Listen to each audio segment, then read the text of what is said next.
दोस्तों आज पढ़ेंगे किशोर अवस्था में शारीरिक विकास यानी फिजिकल डेवलपमेंट ड्यूरिंग एडोलेसेंस।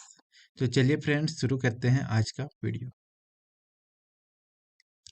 सबसे पहले देखिए किशोर अवस्था का एज कितना होता है। किशोर अवस्था 12 से 18 वर्ष तक के एज को हम लोग किशोर अवस्था बोलते हैं। किशोर अवस्था 12 से 18 वर्ष तक होती है। किशोर अवस्था में बालक तथा बालिकाओं का विकास काफी तीव्र गति से होता है। मतलब कि किशोरावस्था में लड़का हो या फिर लड़की हो, उसका जो विकास है, ग्रोथ जो है काफी तेज गति से होती है। बालकों में तीव्रतम विकास का समय 14 से 15 वर्ष तथा बालिकाओं में 11 से 13 वर्ष होता है। तो बालकों में जो तेज विकास होता है उसका टाइम पीरियड है 14 से 15 वर्ष और गर्ल्स में होता है 11 से 13 वर्ष। किशोर अवस्था में शारीरिक विकास निम्न प्रकार से होता है। पहला देखते हैं भार यानी वेट। किशोरावस्था में किशोरों का भार किशोरियों यानी गर्ल्स से गर्ल्स की अपेक्षा अधिक बढ़ता है। यानी किशोरावस्था के टाइम क्या होता है कि लड़कों का जो भार होता है, वेट होता है, वो लड़कियों की अपेक्षा अधिक होता है। इस अवस्था के अंत में किशोर का भार किशोरियों से 25 पाउंड अधिक होता है। मतलब कि लड़कों का जो वेट होता है वो लड़कियों से 25 पाउंड अधिक होता है और 1 पाउंड बराबर होता है 0.4 0.454 kg होता है। ये ऐसे ही जानकारी के लिए आपको बता दे रहे हैं, इसको याद नहीं रखना है कि 1 पाउंड इज इक्वल टू होता है 0.454 kg। दूसरा पॉइंट है ऊंचाई यानी हाइट। किशोरावस्था में किशोर तथा किशोरियों की ऊंचाई में तीव्रता के साथ वृद्धि होती है। 15 वर्ष की आयु में किशोर यानी बॉयज तथा किशोरी यानी गर्ल्स की ऊंचाई लगभग समान रहती है। 15 वर्ष की आयु में लड़का और लड़कियों का जो ऊंचाई होता है वो लगभग सेम रहता है। 18 वर्ष की आयु तक पहुंचते पहुंचते किशोरों की लंबाई जो है, किशोरियां यानी लड़कों की जो लंबाई होता है लड़कियों की लंबाई से 6 से 7 सेंटीमीटर अधिक हो जाता है।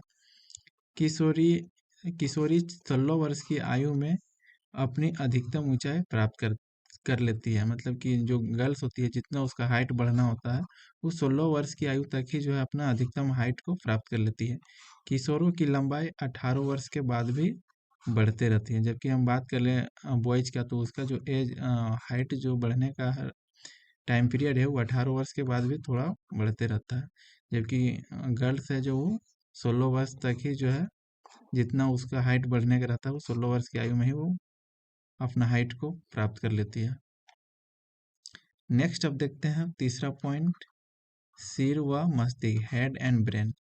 सिर एवं मस्तिष्क का विकास इस अवस्था में भी होता रहता है।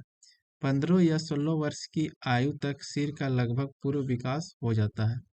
मस्तिष्क का भार 1200 और 1400 ग्राम के बीच रहता है किशोर अवस्था में। नेक्स्ट पॉइंट है हड्डियाँ यानी बोन्स।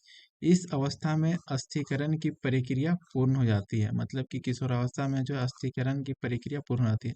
अस्थिकरण मतलब होता है कि हड्डियों को आपस में जो जुड़ने का जो प्रक्रिया है उसी को अस्थिकरण बोलते हैं। तो इस अवस्था में अस्थिकरण की प्रक्रिया जो है पूरा हो जाता है। कुछ छोटी मोटी अस्थियां आपस में जुड़ जाती हैं।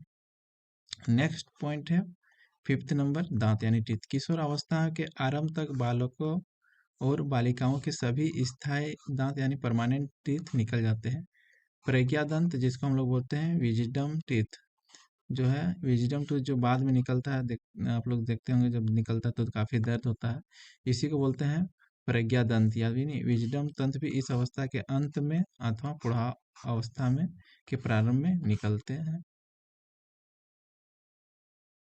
लास्ट पॉइंट है मांसपेशियां यानी मसल्स। किशोर अवस्था में मांसपेशियों का विकास तीव्रता से होता है। 12 वर्ष की आयु में मांसपेशियों का भार जो है शरीर के कुल भार का 33% हो जाता है। यानी 12 वर्ष की आयु में जो है मांसपेशियों यानी मसल्स का जो वजन हो, जो भार है वो शरीर के कुल वजन का 33% हो जाता है और 16 वर्ष की आयु में लगभग यह 44% हो जाता है। मांसपेशियों के गठन में दृढ़ता आ जाती है और सभी अंग सुडौल सुडौल मतलब होता है कि अच्छे से अपना जो शारीरिक बनावट है वो बहुत अच्छा तरह से सभी जो अंग है वो ठीक और अच्छी तरह से उसका बनावट हो जाता है और पुष्ट दिखाई देने लगता है। तो जब आपको लोगों को एग्जाम में पूछा जाएगा कि किशोरावस्था में शारीरिक विकास के बारे में वर्णन करें तो ये सभी पॉइंट को जो है लिख देना है।